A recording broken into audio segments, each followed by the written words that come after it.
বলেই কিন্তু আমরা বেরিয়ে পড়েছি। তো ফ্রেন্ডস চলো, এখানে কিন্তু আমাদের দুটো গাড়ি হয়েছে, আর একটা গাড়িতেও কিন্তু আমার দাদারা আছে, তো ওরা পিছনে আছে। এখন আমরা যাচ্ছি সাগর উদ্দেশ্যে। কেমনই ছিল বৃষ্টি, আর এখন রোদ। এখন যেহেতু বৃষ্টি নেই, রেনকোটগুলো খুলে নিই। এক জায়গায় দাঁড়িয়ে, যেখানটায় দাঁড়িয়েছে সেখানে কিন্তু একটা আছে মাতারার মন্দির। তোরা এই দেখো প্রথম প্যান্ডেল। তো চলো ভিতরে যাওয়া যাক। যাচ্ছি প্যান্ডেলের ভিতরে। এটা একটা গুহার থিম করেছে, বেশ ভালোই করেছে। দেখো, আর এই দেখো ঠাকুরটা। তো এই দেখো সামনে থেকে। আর এখন চলো চলে যাই দ্বিতীয় প্যান্ডেলের উদ্দেশ্যে। আর জাস্ট দেখো কৃষ্ণনগরে কতটা পরিমাণে জল জমেছে। তাও এই জলের মধ্যে কেউ থামছে না, সবাই কিন্তু ঠাকুর দেখার জন্য বেরিয়েই পড়েছে। বন্ধুরা দেখো, কৃষ্ণনগরে ঢুকতে না ঢুকতে এই যে জামের মুখে আমরা পড়ে গেছি।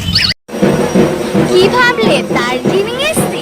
না না, এটাই হচ্ছে দার্জিলিং এর মতো একটা অপূর্ব সুন্দর প্যান্ডেল। বৃষ্টি হচ্ছে, কত বৃষ্টি কাটানোর পর এখন আমরা কিন্তু বেরিয়ে পড়েছি। আর এখানে কিনে নিচ্ছি মথুরা কেক। এমনিতে আমার মথুরা কেক খেতে খুব ভালো লাগে। আর এই যে কাদা পিচপিচে এখানটা যেতে জাস্ট কিরকম লাগছিল, আমার জুতো টুচো সব ভেজা। এখানে তো কারেন্টও নেই, ঠাকুরটা তো দেখতেও পেলাম না, খালি খালি জুতো মোজা সব ভিজে গেল। আর এই যে প্যান্ডেল, আমরা যে দিকটায় ছিলাম এখন যাব আমরা ওর বিপরীত দিকটায়। তো চলো যাওয়া যাক। আর এখনো কিন্তু আমার এনার্জি পুরোপুরি ফুল ছিল। এবার কিন্তু যাচ্ছে বিপরীত দিকে। এবার চলে এসেছি দ্বিতীয় প্যান্ডেলে, যেখানে একটু পরিবেশ নিয়ে বলা হয়েছিল।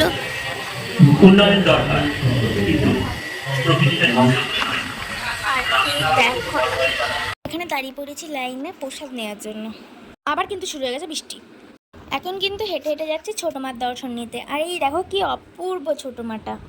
এবার যাচ্ছি সবার প্রিয় বড় মার মন্দিরে। আর এই দেখো বড় মার গেটটাও কত সুন্দর, আর কতটা ভিড় ভিতরে।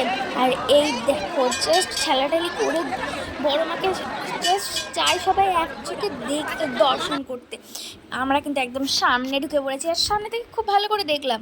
আর তারপর আমি খেয়ে নিলাম একটা হটডগ। আর তারপরে দেখে নিলাম আরেক ঠাকুর, যেখানে পুরোহিত মশাই নাচ করছিলেন। আর এটা হচ্ছে প্যান্ডেল। তো এই প্যান্ডেলটার ভিতরেও কিন্তু প্রচুর কাদা ছিল। আর এই যে ঠাকুরটা প্যান্ডেলটার। আর তারপরে আমি কিন্তু চলে আসলাম দর্পণ, মানে দর্পণ দিয়ে তৈরি করা মেজমার কাছে। দর্পণের কিন্তু প্যান্ডেলটা বেশ সুন্দর হয়েছিল এখানে। তো এই দেখো মেজমার রূপটাও কিন্তু খুব ফুটে উঠেছে। তোমাদের এই পুজোর মেলাগুলো দেখে কেমন লাগছে অবশ্যই কিন্তু কমেন্টে জানাবে। আর এই দেখো মানে পাচ্ছিল ঢাক।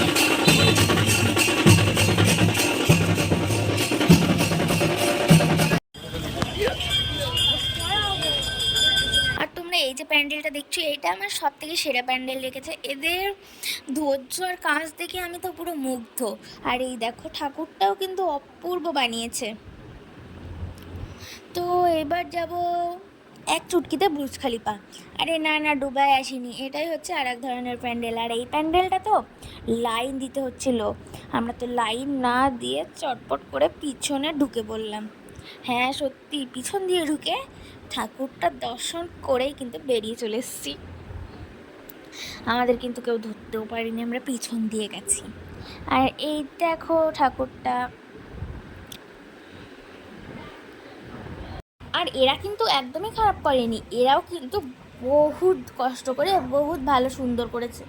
এখানে কিন্তু আমি দেখো কিনে নিয়েছি দুটো পালক, তারপরে ঘটি গরম খেয়ে মোমো খেলাম আর চলে এলাম পাগলা গারদে। আরে না না, আমরা পাগল হয়ে যাইনি, এটা হচ্ছে পাগলা গারদ থিমের একটা প্যান্ডেল। দেখো কি হাস্যকর। আর বাইরে কিন্তু দাঁড়িয়ে আছে একটা জীবন্ত শিব। জীবন্ত শিব মানে এই দেখো শিব সেজে দাঁড়িয়ে আছে এখানে। তারপরে চলে আসলাম আমাদের বাড়ির পাশে প্যান্ডেলটায়। বাড়ির পাশে বলতে বাড়ির কাছাকাছি। আমি স্কুল থেকে আসা যাওয়ার সময় সব সময় কিন্তু এই প্যান্ডেলটা তিলে তিলে তৈরি হওয়া দেখেছি। আর দেখো এই প্যান্ডেলটা কিন্তু চাষবাস নিয়ে অনেক কিছু বুঝিয়েছে, অনেক কিছু বলেছে, বেশ সুন্দর হয়েছে। দেখো ভিতরটা মার প্রতিমাটাও কিন্তু প্রচণ্ড সুন্দর হয়েছে। এই যে ভলেন্টিয়ারদের কাজ তো এখানে প্যান্ডেল দেখে শেষ পর্যন্ত ভগবান দেখে রাত 10টার সময় চলে গেলাম বাড়ি। তো ফ্রেন্ডস দেখা হবে কোনো নেক্সট ভিডিওতে, তখনকার জন্য টাটা বাই বাই। তোমরা প্রয়াগরাজ অবশ্যই ঘুরে নাও আমাদের অমিতের সন্ধানে দেশ বিদেশের সনাতনীরা